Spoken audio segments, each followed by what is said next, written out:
everyone, today we will discuss chapter 1 class 10 maths NCERT real numbers. ये एक introduction video है जिसमें हम ये डिस्कस करेंगे कि इस चैप्टर में हम कौन कौन से टॉपिक्स पढ़ने वाले हैं। लेकिन उससे पहले अगर आपने मेरा चैनल सब्सक्राइब नहीं किया तो सब्सक्राइब कर दीजिए, साथ ही बेल आइकन भी प्रेस कर दीजिए जिससे कि आपको हर एक वीडियो का नोटिफिकेशन मिलता रहे। सो रियल नंबर स्टार्ट करने से पहले हम कुछ और नंबर्स को भी डिस्कस कर लेते हैं।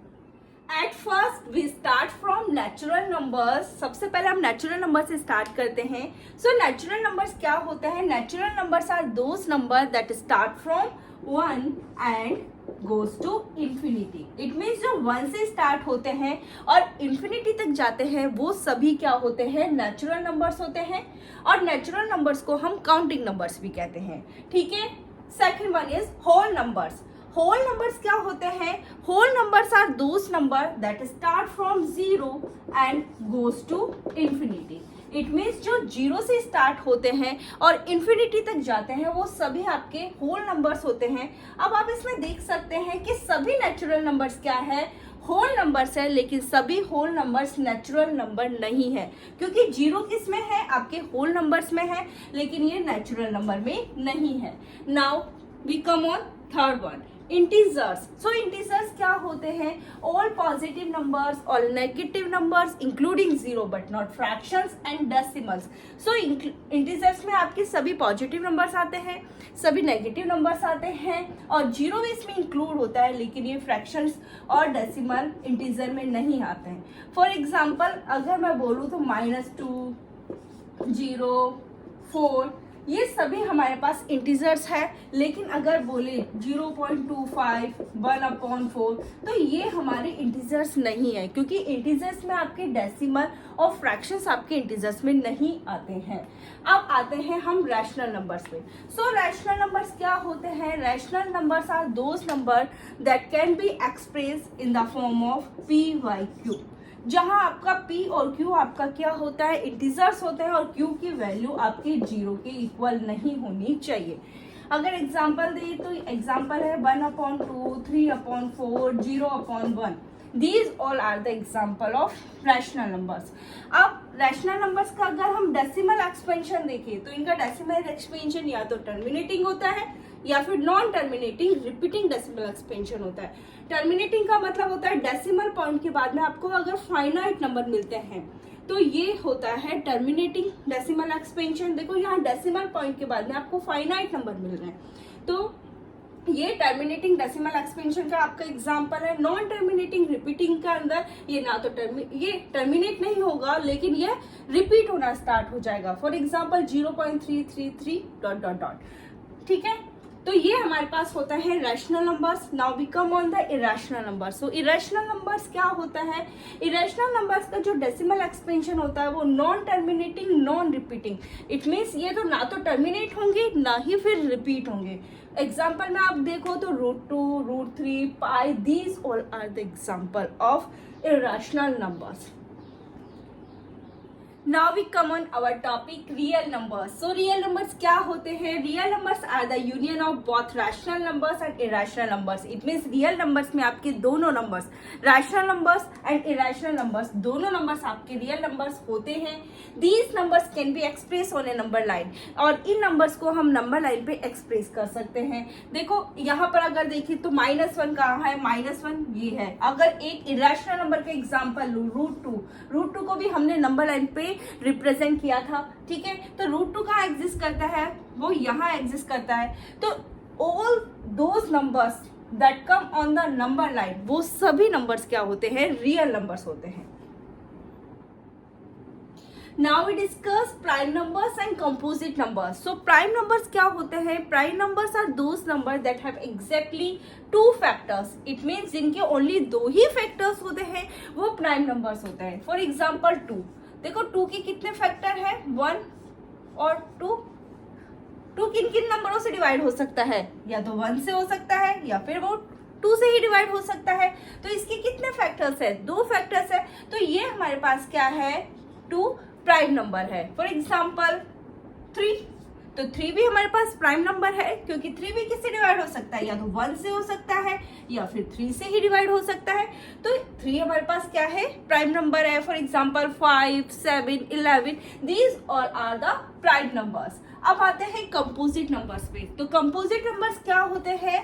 Composite numbers are those number that have more than 2 factors. जिनके 2 से ज्यादा फैक्टर्स होते हैं वो कंपोजिट नंबर्स होते हैं। For example 8। तो आप 8 देखो, 8 किन किन से डिवाइड हो सकता है? 1 से हो सकता है, 2 से हो सकता है, 4 से हो सकता है और 8 से हो सकता है। इसके मोर देन 2 फैक्टर्स है, तो ये हमारे पास क्या है, कंपोजिट नंबर है। For example 12। अब 12 1 से हो सकता है, 2 से हो सकता है, 3 से हो सकता है डिवाइड, 4 से हो सकता है, ठीक है, देन 6 से हो सकता है और फिर ये 12 से हो सकता है। तो देखो इसकी मोर देन 2 फैक्टर्स है इस नंबर के, तो ये भी हमारे पास क्या है, कंपोजिट नंबर है, ठीक है। सो कंपोजिट नंबर जिनकी मोर देन 2 फैक्टर्स होते हैं वो कंपोजिट नंबर्स होते हैं, और प्राइम नंबर्स जिनके एग्जैक्टली 2 फैक्टर्स होते हैं वो प्राइम नंबर्स होते हैं। Fundamental theorem of arithmetic. तो फंडामेंटल थ्योरम ऑफ अरिथमेटिक क्या है? Every composite number can be expressed factorized as a product of primes, and this factorization is unique apart from the order in which the prime factors occur. Her composite number को, it means किसी भी composite number को prime factors की product में हम express कर सकते हैं, और ये जो फैक्टराइजेशन होता है वो यूनिक होता है apart from the order in which the prime factors occur. और ये प्राइम फैक्टर्स जो अकर्स होते हैं उनका जो ऑर्डर है वो चेंज हो सकता है, लेकिन ये जो फैक्टराइजेशन होता है वो यूनिक होता है, यानी उस नंबर का इसके अलावा कोई और नंबर प्राइम फैक्टराइजेशन नहीं होगा, ठीक है। जैसे कि मैं यहाँ 6 का प्राइम फैक्टराइजेशन करूं तो ये देखो 2 से होता है, यहाँ क्या आ जाएगा 2 3 ज़ा 6, देन ये किससे होगा 3 से, 3 1 ज़ा 3, तो यहाँ पर क्या आ जाएगा 2 मल्टीप्लाई 3, ठीक है। इट मीन्स 6 के अलावा कोई और नंबर का प्राइम फैक्टराइजेशन 2 मल्टीप्लाई 3 नहीं होगा, ठीक है। 2 मल्टीप्लाई 3 प्राइम फैक्टराइजेशन वो एक ही नंबर का होगा, वो होगा 6, ठीक है। अब हम फाइंड करेंगे 20 का।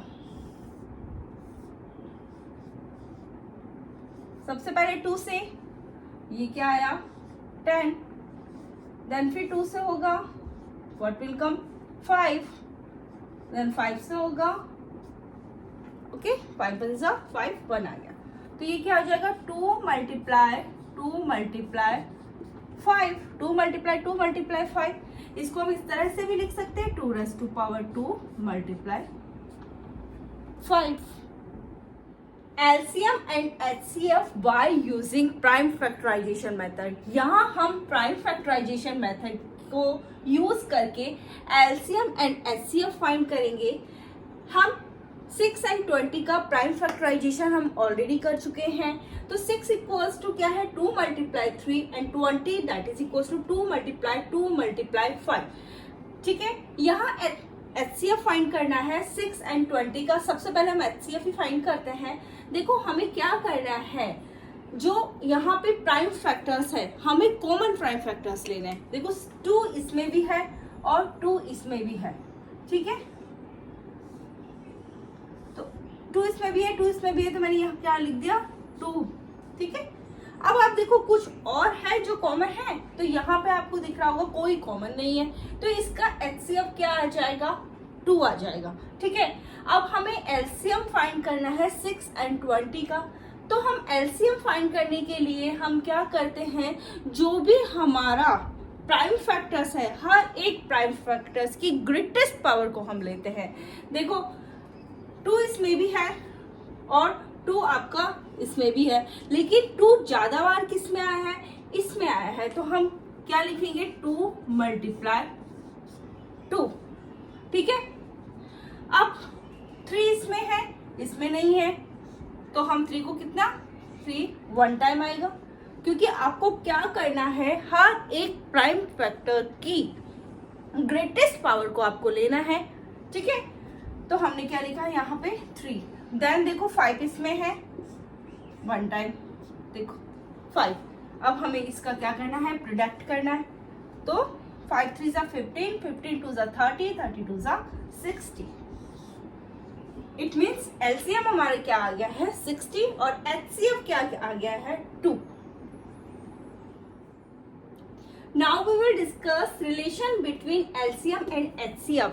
एलसीएम और एचसीएफ के बीच में क्या रिलेशन है उसे हम डिस्कस करेंगे। तो ये क्या होता है, first number multiply second number that is equal to LCM into HCF. इसका मतलब क्या है, फर्स्ट नंबर और सेकेंड नंबर का प्रोडक्ट एलसीएम और एचसीएफ के प्रोडक्ट के इक्वल होता है।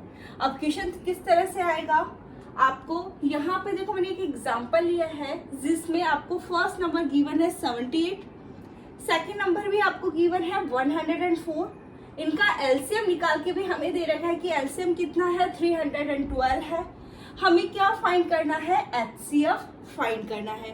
तो इसको हम किस तरह से फाइंड करेंगे, हम इसे यूज लेंगे और एचसीएफ फाइंड करेंगे, ठीक है।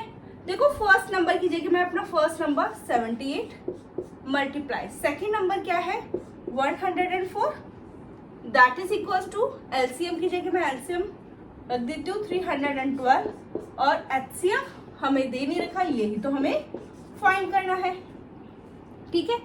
अब 78 मल्टीप्लाई 104 ये इस साइड आएगा तो डिवीजन में आएगा, यहाँ पे क्या रहेगा एचसीएफ। एचसीएफ हमें फाइंड करना है। अब देखो ये किससे कैंसिल हो सकता है, 13 से करा 6 टाइम्स, ठीक है। ये हो गया 24, 13 से जब कैंसिल करा तो ये कितनी आया है यहाँ पे 24, ठीक है। 6 1 जा 6, 6 4 जा 24, देन इसको और इससे किया तो ये आ गया 26। इट मीन्स एचसीएफ हमारा क्या आ गया है 26। हमें एचसीएफ फाइंड करना था, कर दिया हमने। In our next video we will discuss exercise 1.1। Exercise 1.1 के सभी क्वेश्चंस हम डिस्कस करेंगे, लेकिन उससे पहले अगर आपने मेरा चैनल सब्सक्राइब नहीं किया तो सब्सक्राइब कर दीजिए, साथ ही बेल आइकन भी प्रेस कर दीजिए जिससे कि आपको हर एक वीडियो का नोटिफिकेशन मिलता रहे। So thank you.